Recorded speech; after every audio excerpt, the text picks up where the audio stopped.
गुरुसेवक ऐसा हड़बड़ा उठा मानो अपने सचेत रहने का प्रमाण देना चाहता हो, मगर पांव लड़खड़ाए और जमीन पर गिर पड़ा। फिर संभल कर उठा और झूमता झामता ठोकरे खाता हुआ बाहर चला गया। रूपकुमारी ने आजादी की सांस ली। कमरे की हवा जैसे कुछ भारी हो गई थी। जो प्रेरणाएं कई दिन से अच्छे अच्छे मनोहर रूप भरकर मन में आ रही थीं, आज उसे उनका असली विभत्स घिनौना रूप नजर आया। जिस त्याग, सादगी और साधुता के वातावरण में अब तक उसकी जिंदगी गुजरी थी, उसमें इस तरह के दाव पेच, छल कपट और पतित स्वार्थ का घुसना बिल्कुल ऐसा ही था जैसे किसी बाग में सांडों का एक झुंड घुस आए। इन दामों से वह दुनिया की सारी वस्तुएं और सारा देश खरीदने को भी तैयार न हो सकती थी। नहीं, अब राम दुलारी के भाग्य से अपने भाग्य का बदला न करेगी। वह अपने इस हाल में खुश है। राम दुलारी पर उसे दया आई, जो भोग विलास की धुन, अमीर कहलाने के मोह में अपनी आत्मा का सर्वनाश कर रही है। मगर वह बेचारी भी क्या करे, और गुरुसेवक का भी क्या दोष है।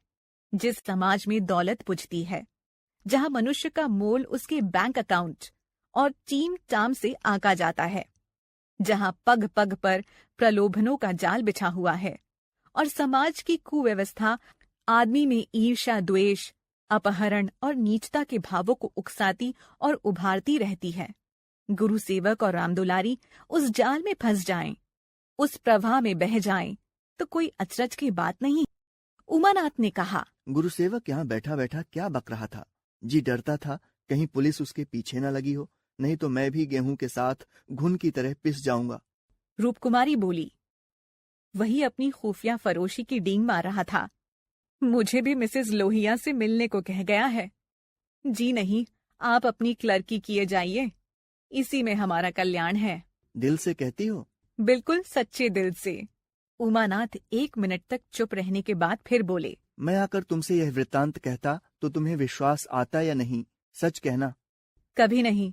मैं तो सोच भी नहीं सकती कि अपने स्वार्थ के लिए कोई दुनिया को विष खिला सकता है। मुझे सारा हाल पुलिस के सब इंस्पेक्टर से मालूम हो गया था।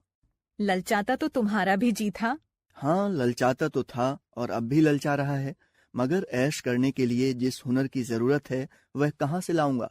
ईश्वर न करे वह हुनर तुम में आए। मुझे तो उस बेचारे पर तरस आता है। मालूम नहीं खैरियत से घर पहुंच गया या नहीं। उसकी कार थी, कोई चिंता की बात नहीं। रूपकुमारी एक क्षण जमीन की तरफ ताकती रही, फिर बोली, तुम मुझे दुलारी के घर पहुंचा दो। अभी शायद मैं उसकी कुछ मदद कर सकूं। जिस बाग की वह सैर कर रही है, उसके चारों तरफ निशाचर घात लगाए बैठे हैं। शायद मैं उसे बचा सकूं। उमानाथ ने देखा उसकी छवि दया से कितनी पुलकित हो उठी है।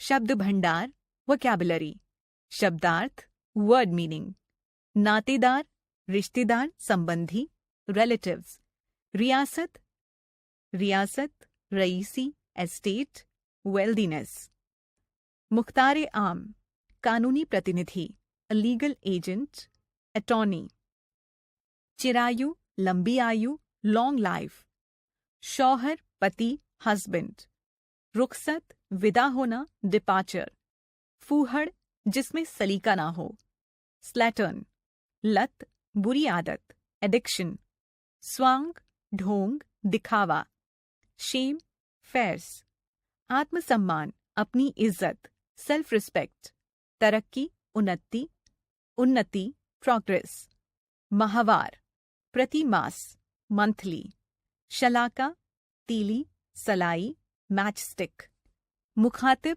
किसी से बातचीत करने के लिए उसकी ओर प्रवृत्त होना, to approach someone with a greeting, उलाहना, शिकायत, कंप्लेंट, पेशानी, माथा, फोरहेड, तहकीकात, जांच, इन्वेस्टिगेशन, खुफिया फरोश, चोरी से कुछ बेचने वाला, स्मगलर, उपासक, आराधक, भक्त, डिवोटी, खाट, चारपाई, कोट, बिसात, हैसियत, औकात, पावर, कतरब्योत, थोड़े पैसों से घर चलाना, to manage things in a small amount of money, अख्तियार, अधिकार, राइट, फन, कला, स्किल, विभत्स, घृणित,